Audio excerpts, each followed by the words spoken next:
يا أيها الذين آمنوا إذا نودي للصلاة من يوم الجمعة فاسعوا إلى ذكر الله. السلام علیکم ورحمۃ اللہ وبرکاتہ۔ نحمده ونصلي ونسلم على رسوله الكريم، اما بعد فاعوذ باللہ من الشیطان الرجیم، بسم اللہ الرحمن الرحیم۔ والفجر وليال عشر، صدق اللہ العظیم وصدق رسولہ النبی الامین المکین الکریم۔ عزیزان محترم، ذی الحجہ اسلامی سال کا آخری مہینے کی شروعات ہو چکی ہے۔ اس مہینے میں حج بھی ہے اور اس مہینے میں قربانی بھی ہے۔ حج کے موضوع پر اختصار کے ساتھ کچھ باتیں گزشتہ جمعہ میں بیان کر چکا ہوں۔ آج اس مہینے اور قربانی سے متعلق کچھ باتیں اور کچھ اہم مسائل انشاءاللہ تبارک و تعالی بیان کرنے کی سعادت حاصل کروں گا، لیکن کسی عرض و معروض سے قبل عقیدت و احترام کے ساتھ بارگاہ رسالت مآب صلی اللہ تعالی علیہ وآلہ وسلم میں درود پاک کا نذرانہ پیش کر لیں۔ اللہم صلی علی سیدنا ونبینا ومولانا محمد معدن الجود والکرم وآلہ وبارک وسلم، صلاۃ وسلام علیک یا رسول اللہ صلی اللہ تعالی علیہ وآلہ وسلم۔ ماہ ذی الحجہ اسلامی سال کا 12واں اور آخری مہینہ ہے۔ اس مہینے کو عربی میں ذو الحجہ یا ذی الحجہ کہا جاتا ہے۔ ذی الحجہ یہ دو لفظوں کا مجموعہ ہے جس کے معنی قمری سال کے آخری مہینہ اور حج کے مہینے کے بھی آتے ہیں۔ الحجہ کو ہا کے زیر اور زبر دونوں کے ساتھ پڑھا جا سکتا ہے۔ الحجہ بھی کہہ سکتے ہیں، الحجہ بھی کہہ سکتے ہیں، ذی الحجہ بھی کہا جا سکتا ہے، ذی الحجہ بھی کہا جا سکتا ہے۔ پہلی وجہ الحجہ کے معنی حج کرنا، چونکہ اس مہینے میں فریضہ حج ادا کیا جا سکتا ہے اس لیے اس کو ذی الحجہ کہا گیا۔ دوسری وجہ الحجہ کے معنی سال کے بھی آتے ہیں، چونکہ اس ماہ کے اختتام پر ایک ہجری سال مکمل ہوتا ہے اس لیے اسے ذی الحجہ کہا گیا۔ ذی الحجہ 4 عظمت والے مہینوں میں سے ایک مہینہ ہے۔ ذی الحجہ کا مہینہ ان 4 مہینوں میں سے ہے جن کو اللہ تبارک و تعالی نے اشہر حرم یعنی حرمت والے مہینے قرار دیے ہیں۔ سورہ توبہ میں ہے ان عدۃ الشہور عند اللہ 12 شہرا فی کتاب اللہ یوم خلق السماوات والارض منها 4 حرم ذلک الدین القیم فلا تظلموا فیہن انفسکم، یعنی بے شک اللہ کے ہاں مہینوں کی گنتی 12 مہینے ہیں۔ اللہ کی کتاب میں جس دن اللہ نے زمین اور آسمان پیدا کیے ان میں 4 عزت والے ہیں، یہی سیدھا دین ہے، سو ان میں اپنے اوپر ظلم نہ کرو۔ اسی طریقے سے قرآن پاک کے سورہ والفجر میں اللہ تبارک و تعالی نے اس مہینے کے 10 دنوں کی قسم کھائی ہے۔ ارشاد باری تعالی ہے والفجر ولیال عشر، صبح کی قسم، اس صبح کی قسم اور 10 راتوں کی قسم۔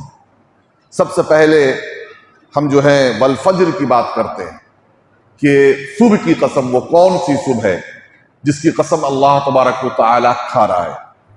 مفسرین نے لکھا ہے کہ صبح سے مراد یا تو یکم محرم کی صبح ہے جس سے سال کی شروعات ہوتی ہے، یا یکم ذی الحجہ کی جس سے 10 راتیں ملی ہوئی ہیں جن میں بطور خاص حج کے ایام آتے ہیں، یا عید الاضحیٰ کی صبح مراد ہے کہ وہ صبح ہے جس میں حج کے اہم رکن طواف زیارت کا وقت شروع ہو جاتا ہے، اور بعض مفسرین نے فرمایا ہے کہ اس سے مراد ہر دن کی صبح ہے، کیونکہ رات کے گزرنے، روشنی کے ظاہر ہونے اور تمام جانداروں کے رزق طلب کرنے کے لیے منتشر ہونے کا وقت صبح کا وقت ہے، اور یہ وقت مردوں کے قبروں سے اٹھنے کے وقت کے ساتھ مشابہت اور مناسبت رکھتا ہے، اس لیے صبح کی قسم اللہ تبارک و تعالی نے کھائی ہے۔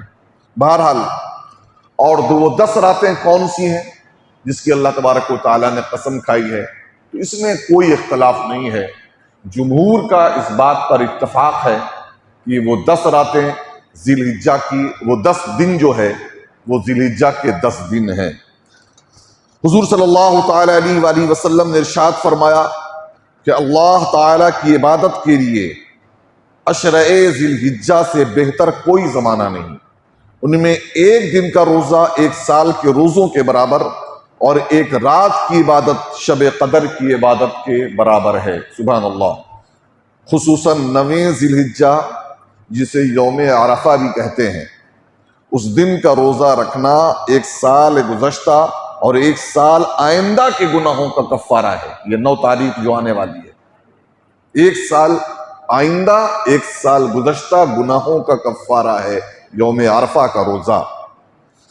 اور عید کی رات میں بیدار رہ کر عبادت میں مشغول رہنا یہ بڑی فضیلت اور ثواب کا موجب ہے۔ اب 9 ذی الحجہ کو یوم عرفہ کیوں کہتے ہیں، اس کے حوالے سے کچھ باتیں ہم آپ کو بتا دیتے ہیں کہ 9 ذی الحجہ کو یوم عرفہ کہنے کی فقہاء نے 3 وجوہات بیان کی ہیں۔ نمبر 1، حضرت ابراہیم کو 8 ذی الحجہ کی رات میں خواب نظر آیا کہ وہ اپنے بیٹے کو ذبح کر رہے ہیں، تو ان کو اس خواب کے اللہ تعالیٰ کی طرف سے ہونے یا نہ ہونے میں کچھ تردد واقع ہوا۔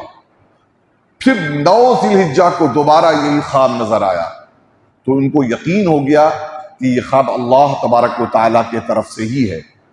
تو چونکہ حضرت ابراہیم کو یہ معرفت اور یقین 9 ذی الحجہ کو حاصل ہوا، اس وجہ سے اس 9 ذی الحجہ کو یوم عرفہ کہتے ہیں، ہے نا، پہچان شناخت کا دن۔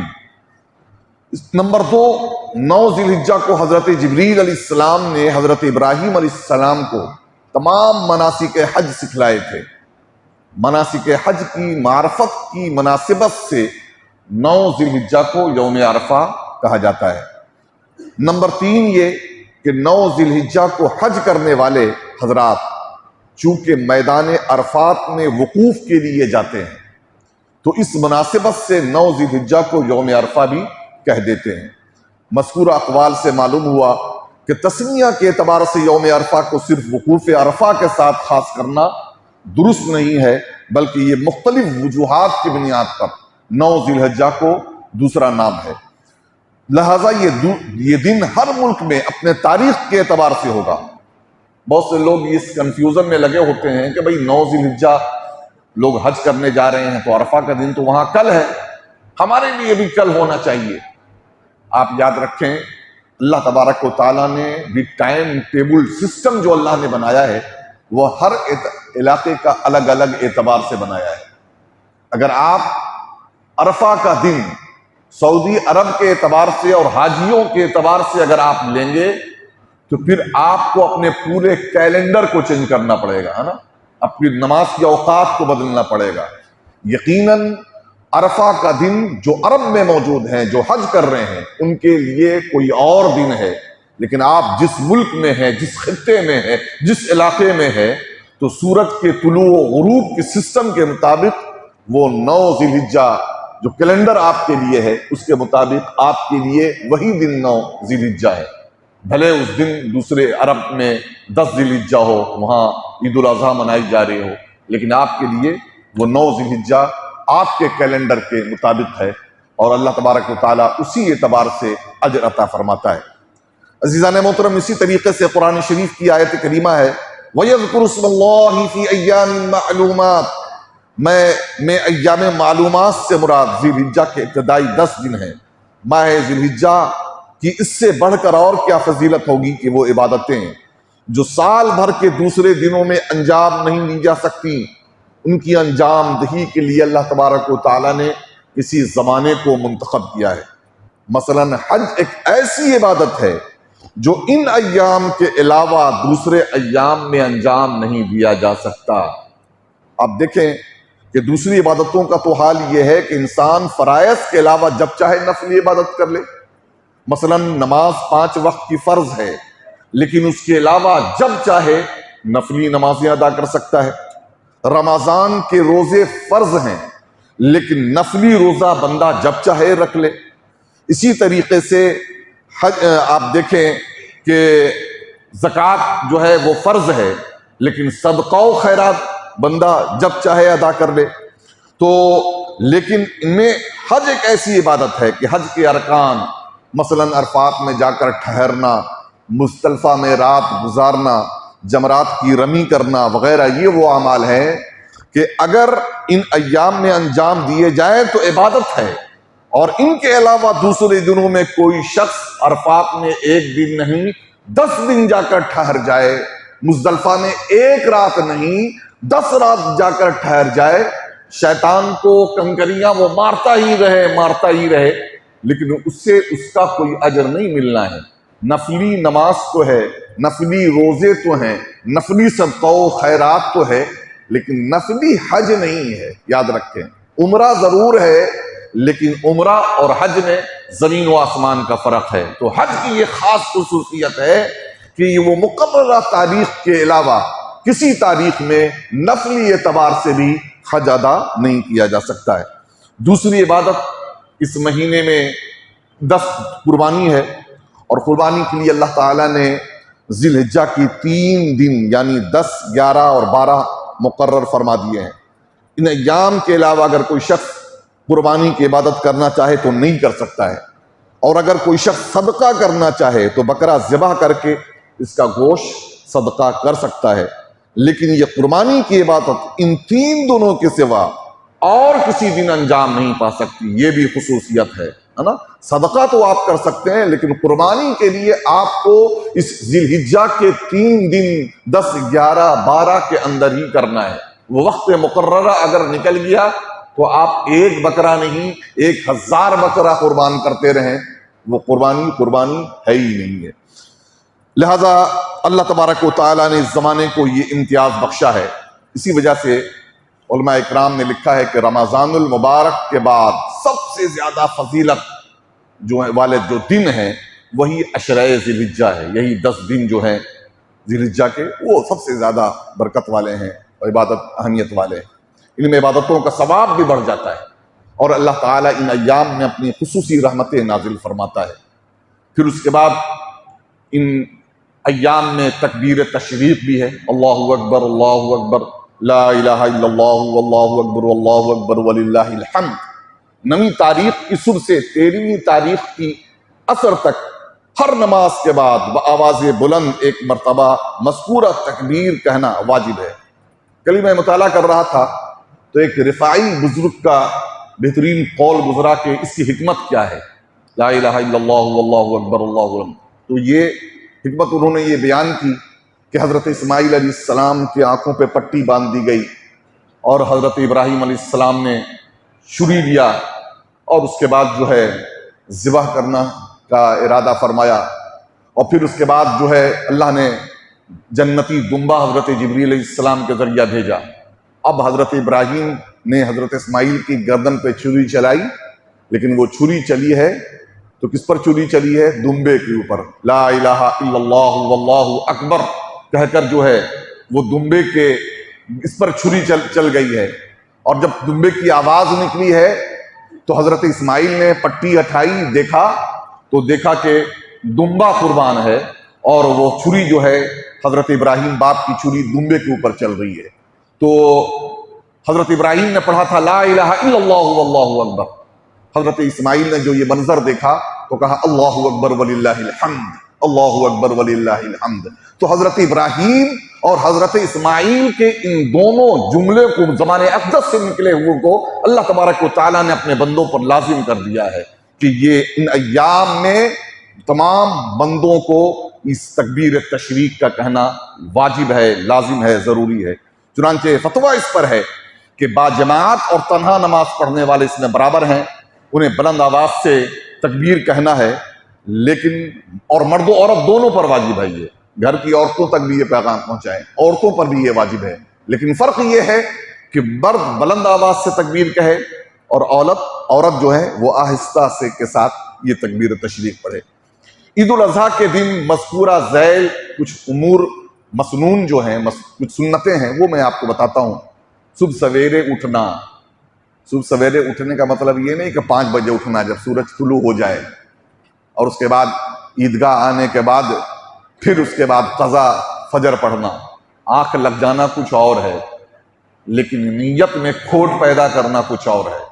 اللہ کے بندوں کم از کم جو ہے خاص دنوں میں تو اہتمام کر لیا کرو کہ بھئی بقیہ دنوں نہیں پڑھ پاتا ہوں تو کم از کم عیدین میں تو فجر کی جماعت ہمیں مل جائے۔ تو صبح سویرے اٹھنے سے مراد یہ ہے کہ فجر سے پہلے اٹھنا، فجر کا اہتمام کرنا، اور اس کے بعد دوسرے یہ کہ غسل و مسواک کرنا، پاک و صاف عمدہ کپڑے پہننا۔ ٹیلر کے یہاں سے نیا اور مارکیٹ سے نیا منگوانا ضروری نہیں کہ نیا ہو تو ہی ہو نا، صاف ستھرا ہو، جو بھی آپ کو میسر ہو اپنی استطاعت اور حیثیت کے مطابق وہ آپ پہنیں۔ خوشبو لگانا، نماز سے پہلے کچھ نہ کھانا، نماز سے پہلے کچھ نہ کھانا۔ کل ایک صاحب کا فون آیا کہ ایسا ہے کہ میرے ابا زیادہ دیر تک جو ہیں وہ بھوکے نہیں رہ سکتے ہیں، تو قربانی کا وقت بتا دیجئے۔ میں نے کہا کہ یہ مستحب ہے، جان گنوانا یہ نہیں ہے۔ بیچارے وہ آدمی ہیں حصے والے، قربانی کا معاملہ ہوتا ہے صبح ہونی ہے کہ دوپہر کے بعد ہونی ہے، دیر سویر کا معاملہ لگا ہوتا ہے، اس لیے یہ مستحب معاملہ ہے۔ جان جوکھم میں ڈال کر کے اپنے آپ کو بھوکے رہ کر کے، ایسا نہ پورا دن بھر کا روزہ ہی ہو جائے انتظار کرتے کرتے۔ یاد رکھیں اس دن کا روزہ بھی حرام ہے، ایسا نہ ہو کہ آپ کا معاملہ دن بھر کا روزے کا ہی حساب کتاب سسٹم ہو جائے۔ تو یہ مستحب ہے، یہ بہتر یہ ہے کہ کچھ نہ کھائے، مسنون ہے۔ عیدگاہ کو جاتے ہوئے راستے میں بآواز بلند تکبیر کہنا، یہی لا الہ الا اللہ واللہ اکبر۔ اسی طریقے سے اگر دوران نماز امام یا کوئی مقتدی عید کی زائد تکبیریں یا ترتیب وغیرہ بھول جائے، کوئی واجب چھوٹ جائے، تو ازدحام کی وجہ کر، بھیڑ کی وجہ کر سجدہ سہو ضروری نہیں ہے۔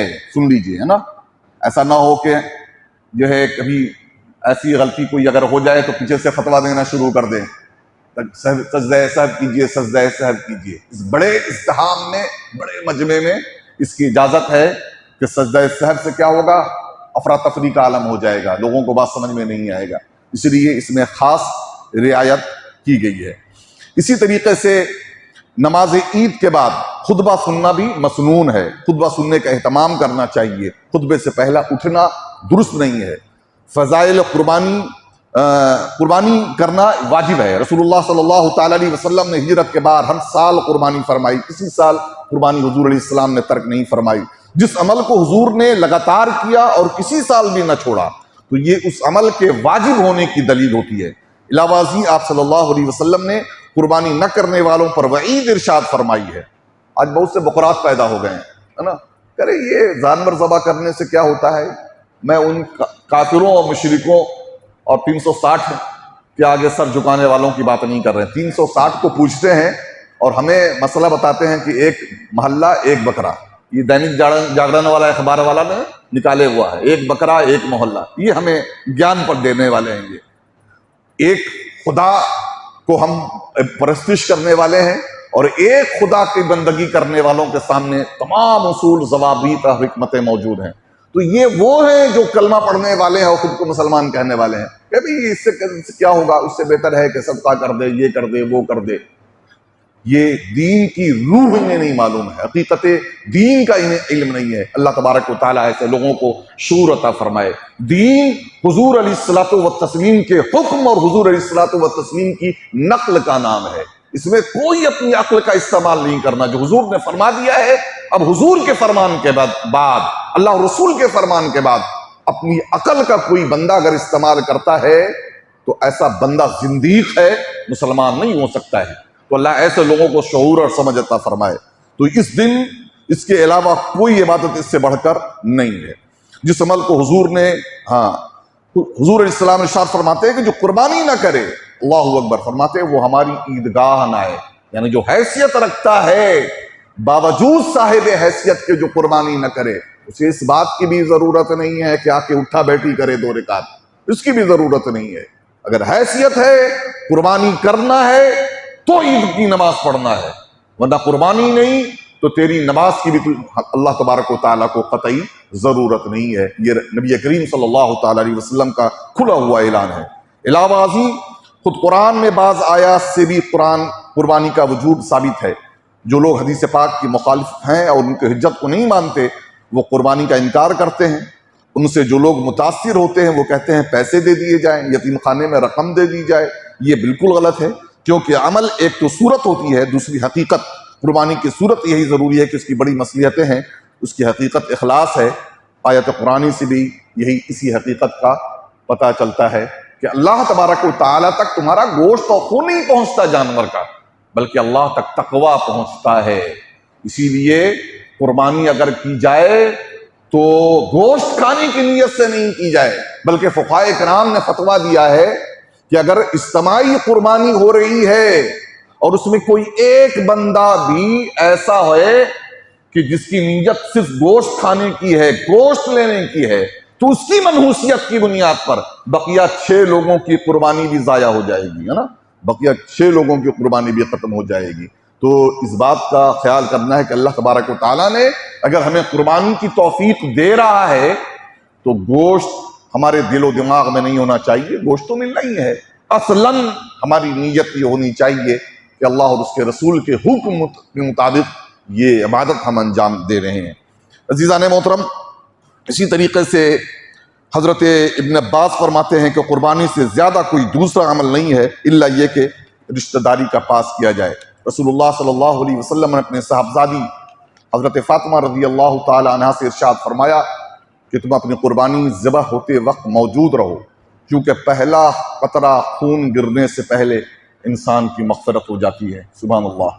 قربانی کی فضیلت کے بارے میں متعدد احادیث ہے، اس لیے کہ اہل اسلام سے درخواست ہے کہ اس عبادت کو ہرگز ترک نہ کریں جو اسلام کے شعائر میں سے ہے، اور اس سلسلے میں جن شرائط و آداب کو ملحوظ رکھنا ضروری ہے انہیں اپنے سامنے رکھیں اور قربانی کا جانور خود دیکھ بھال کر لیں۔ قربانی سے متعلق کچھ مسائل، ضروری مسائل انشاءاللہ تبارک و تعالیٰ تیزی کے ساتھ میں بیان کرتا ہوں۔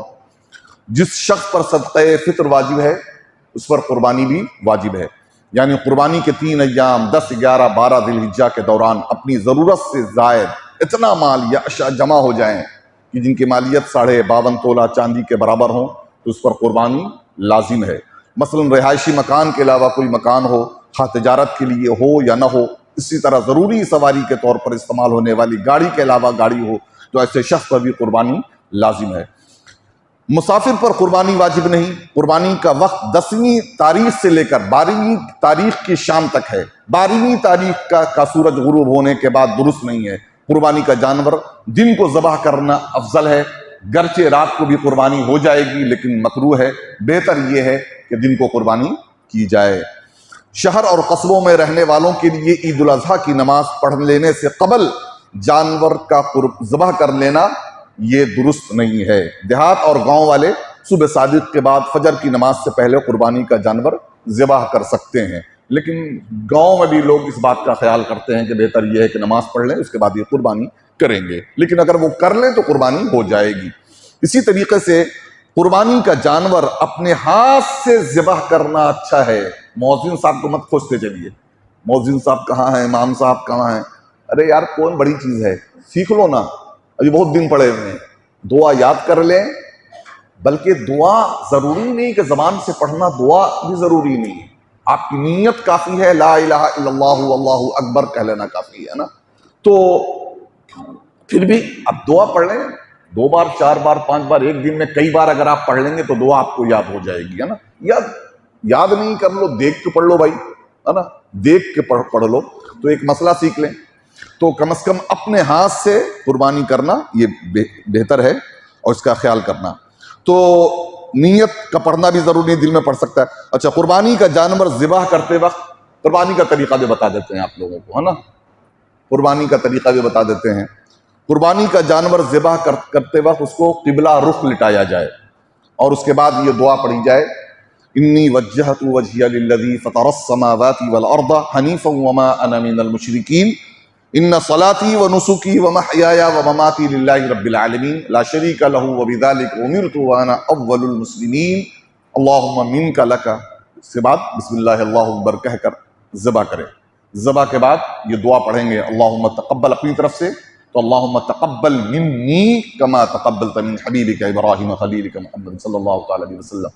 اور اگر کسی دوسرے کی طرف سے اگر آپ کر رہے ہیں تو من فلاں ابن فلاں کر کے نام لیا جاتا ہے. درج ذیل جانوروں کی قربانی. اب سنیے جانوروں کی قربانی ہو سکتی ہے کن کی؟ اونٹ کی قربانی، اونٹنی، بکرا، بکری، بھیڑ، دمبا، گائے، بیل، بھینس، بھینسا، بکرا، بکری، بھیڑ، دمبا کے علاوہ باقی جانوروں میں بھی 7 آدمی شریک ہو سکتے ہیں، بشرط کہ کسی شریک کا حصہ 7ویں حصے سے کم نہ ہو، اور سب قربانی کی نیت سے شریک ہوں، یا عقیقہ کی نیت سے، صرف گوشت کی نیت سے شریک نہ ہوں. اور یاد رکھیں کوئی حرام، یہ تو بہت بتایا جاتا ہے کہ کوئی بدعقیدہ اگر شریک ہو گیا تو خراب ہو جائے گا، یقیناً اس کا بھی لحاظ کرنا چاہیے کہ کوئی بدعقیدہ شریک نہ ہو. لیکن ہاں کوئی حرام خور 2 نمبر کی کاروبار اور تجارت کر کے آپ کی قربانی میں اگر شریک ہو گیا تو اس کا بھی ہو گیا. یہ نہیں بتایا جاتا مسئلہ عموماً کہ یہ اگر کوئی 2 نمبر کا اور حرام کا مال لے کر کے آپ کے ساتھ شریک ہو گیا ہے اور آپ بھی اس میں شریک ہیں تو اس کی نحوست کی بنیاد پر، مال کی نحوست کی بنیاد پر تمامی لوگوں کی قربانی کا انا للہ و انا الیہ راجعون ہو جاتا ہے نا. تو اس چیز کا خیال بھی ضروری ہے اگر خود سے ہم اس کا اہتمام کر رہے ہیں تو، اور جو ذمہ داران ہے اس کو بھی ان چیزوں کا خیال کرنا ضروری ہے. آج بہت ساری تنظیمیں اور دوسرے لوگ اس بات کا اہتمام کرتے ہیں، تحریک پیغام اسلام کی طرف سے بھی ہوتا ہے، لیکن الحمدللہ بہت لمبا چوڑا کاروبار اپنا نہیں ہے، مخصوصین ہیں. کون ہے اس میں؟ کسی حد تک اس بات کا علم رہتا ہے نا. تو اس بات کا ذمہ داروں کو بھی ذمہ داری ہوتی ہے کہ بھئی آپ کے جو قربانی کروا رہے ہیں تو ان میں کون کون لوگ شریک ہیں، کیسے کیسے لوگ شریک ہیں. عزیزان محترم، اسی طرح اگر کئی افراد مل کر ایک حصہ اصالہ ثواب کے طور پر کرنا چاہیں تو یہ بھی جائز ہے. البتہ ضروری ہے کہ سارے شرکا اپنی اپنی رقم جمع کر کے ایک شریک کو ہبہ کر دیں اور وہ اپنی طرف سے قربانی کر دے. اس طرح قربانی کا حصہ ایک کی طرف سے ہو جائے گا اور ثواب سب کو مل جائے گا. وقت اس بات کی اجازت نہیں دے رہا ہے، بات لمبی ہو جائے گی، اس لیے میں آج یہیں پر اپنی گفتگو ختم کرتا ہوں. تو اللہ تبارک و تعالی کچھ چیزیں ہم نے بتا دی ہیں، کچھ چیزیں خود شوق پیدا کریں آپ. میں ایک چیز کو بار بار کہنے میں جو ہے خراب بھی لگتا ہے، کیا بتاؤں، لیکن عادت سے بھی میں مجبور ہوں کہ ساری چیزیں جو ہیں جمعہ کے بیان میں نہیں بتایا جا سکتا ہے. اس کے لیے روزانے کا درس ہے. مغرب کے بعد جب تک میں رہتا ہوں کوشش کرتا ہوں کہ تھوڑی دیر بیٹھوں اور زیادہ وقت نہیں لوں، 5 سے 7 منٹ میں انشاءاللہ تبارک و تعالی مغرب کے بعد کچھ مسائل میں بیان کروں گا قربانی کے حوالے سے، دیگر حوالے سے، یا کسی کو پوچھنا ہو، جاننا ہو، سمجھنا ہو مسئلے قربانی کے تو وہ پوچھ سکتے ہیں. تو اپنے اندر شوق پیدا کیجیے اللہ کے لیے، اپنے اندر ذوق و شوق پیدا کیجیے دین جاننے، دین سیکھنے، دین پر عمل کرنے. اللہ تبارک و تعالی ہم سب کو توفیق رفیق عطا فرمائے اور رمضان المبارک کے نہیں، رمضان نہیں چل رہا ہے، قربانی کا مہینہ ہے نا. اس قربانی کے مہینے میں ہمیں اللہ نے اگر موقع دیا ہے تو قربانی کے اللہ ہمیں توفیق عطا فرمائے اور اللہ پاک ہماری قربانیوں کو قبول فرما لے.